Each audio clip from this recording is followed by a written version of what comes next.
When the missal stand is brought to the other side of the altar to set up, now it is facing at a 45-degree angle to the center because that's how it's going to be used.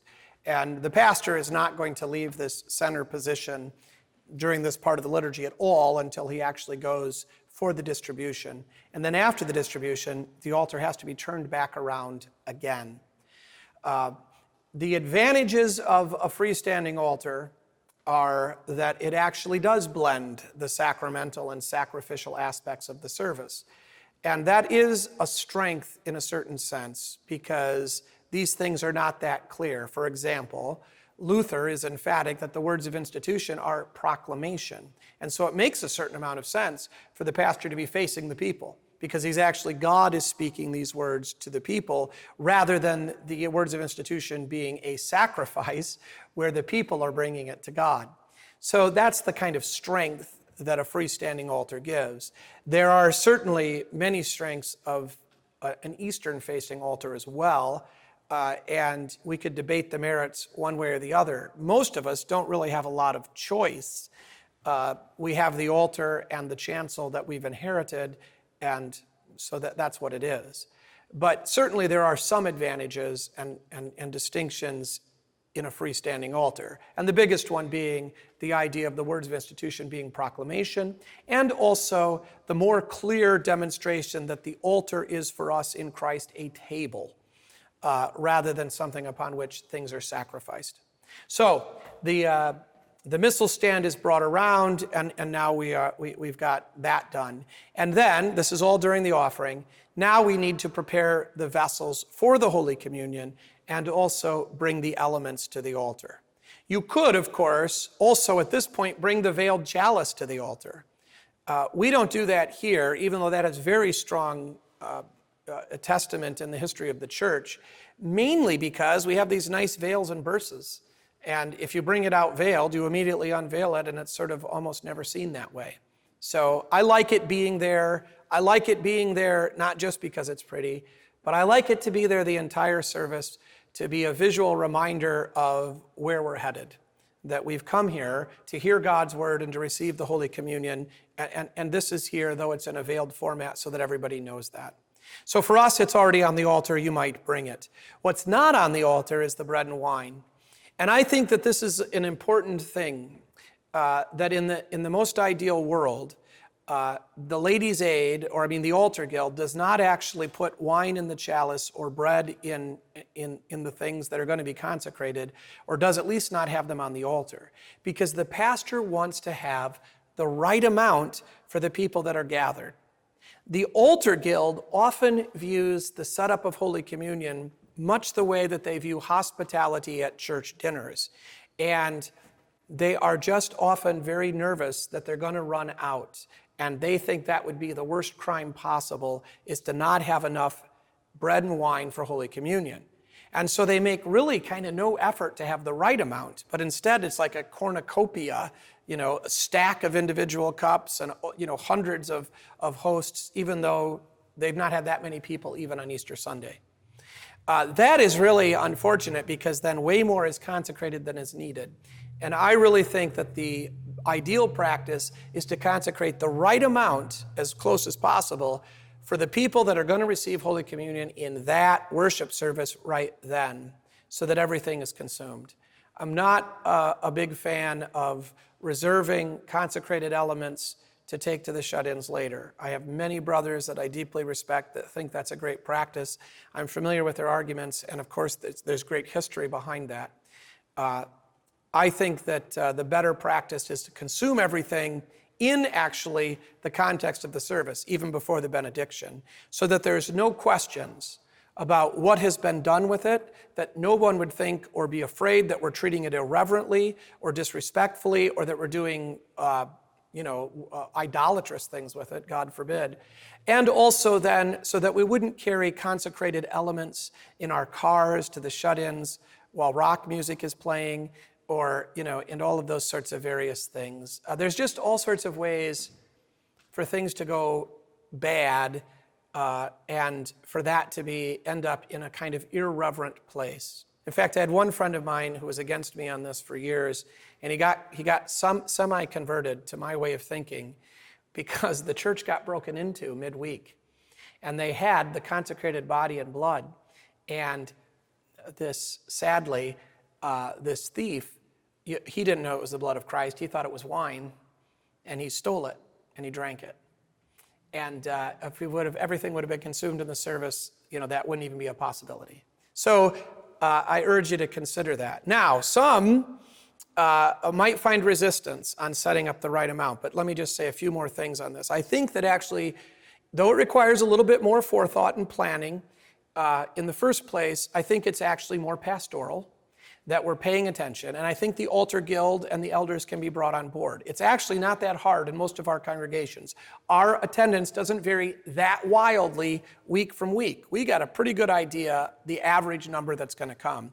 And if we want to put in 5 or 6 more, it's going to be enough that even if we're over, we would be able to consume it very easily. And if we need to consecrate during the service, we consecrate more during the service.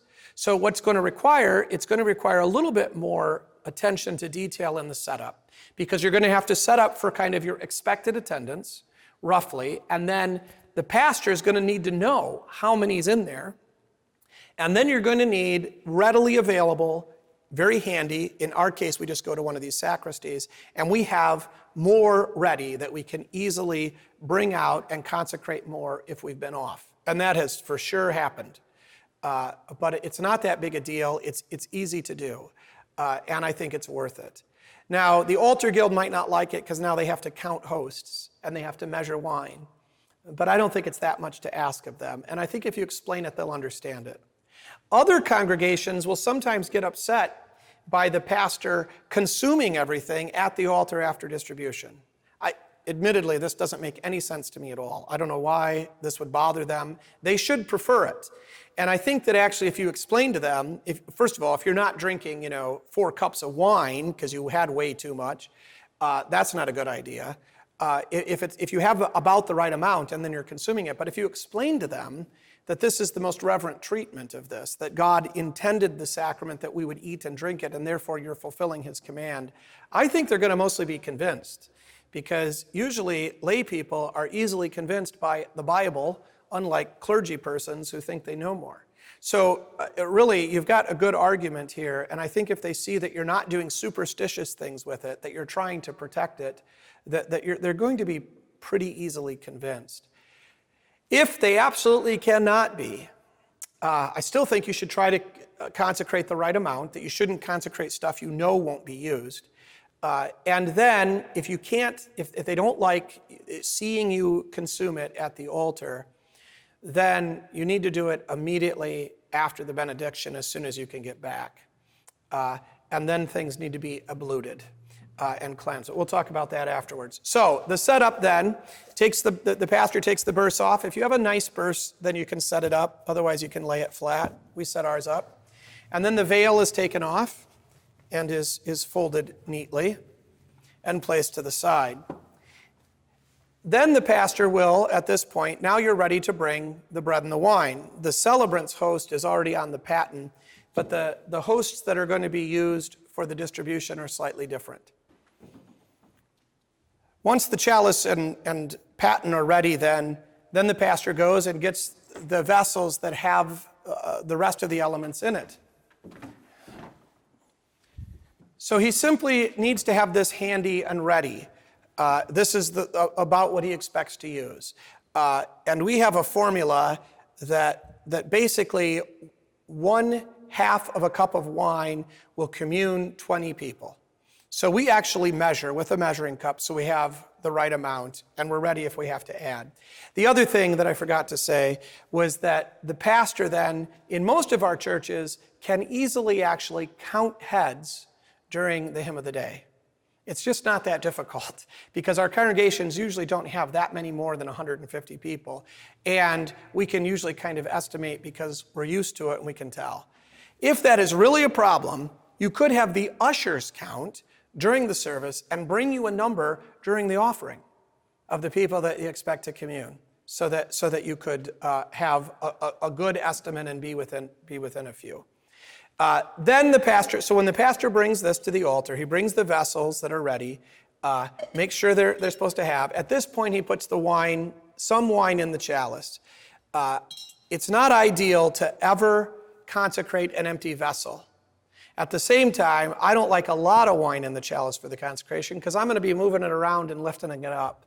So I really prefer to have just enough in the chalice really to commune me and the acolytes that are going to be up here, and then it will be filled before we start the rest of the distribution. So some wine is put into the chalice, and then the lid's put back on. The lid is left on the ciborium. A single purificator is placed over the celebrant's host on the paten, and then the pall is put back over the chalice. And now we're ready for the liturgy. And this is mainly has to do with hygiene, that we don't want a fly to land in here or something. And we're not quite, it's ready and it's staged, but we're not quite ready to consecrate yet. And then when this is all ready, I simply step back and I wait for the offering to conclude, and then and if they've begun it, the offertory, so the created me. And that might be reversed in your situation. But in any case, now we're ready for the rest of the liturgy. The next thing that's going to come for us is the prayers of the church. We also make our announcements at this point. So some congregations make announcements before the service or after the service or not at all.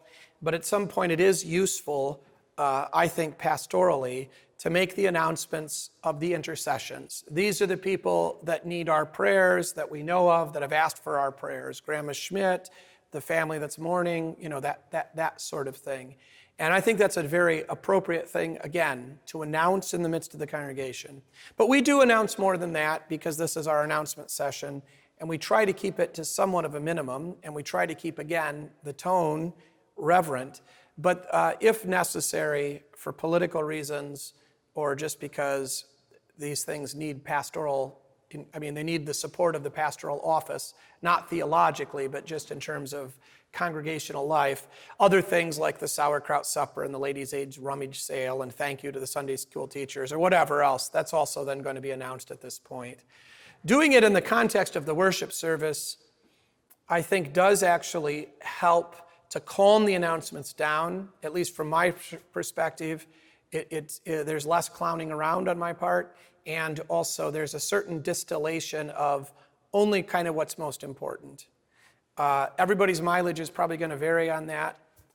My associate pastor thinks I go a little too far, probably make more announcements than I need to, and he could be right, but he's the associate and I'm the senior, so I got to do what I want.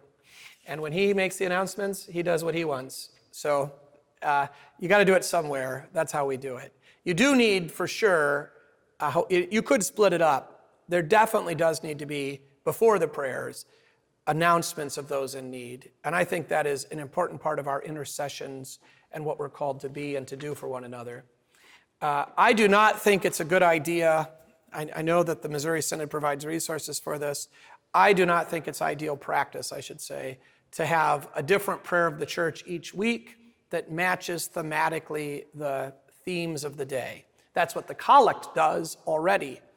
And I think that a better practice is to use a standard generic form of the prayer of the church that covers in a very broad way, but succinctly, all the conditions and sorts of men and their needs. And I think particularly distressing and uncomfortable is when pastors use prayer mainly to instruct and catechize their people, rather than to ask God for things. And certainly prayer is a broad term and it isn't just only asking God for things, but that's its primary definition. And in the prayer of the church, it's not primarily catechetical liturgically. The prayer of the church is actually bringing these intercessions before God and asking him for things. So a standard prayer of the church that remains the same week after week, or at least throughout a season, and that covers all of these things, I think is better than these individual thematic prayers.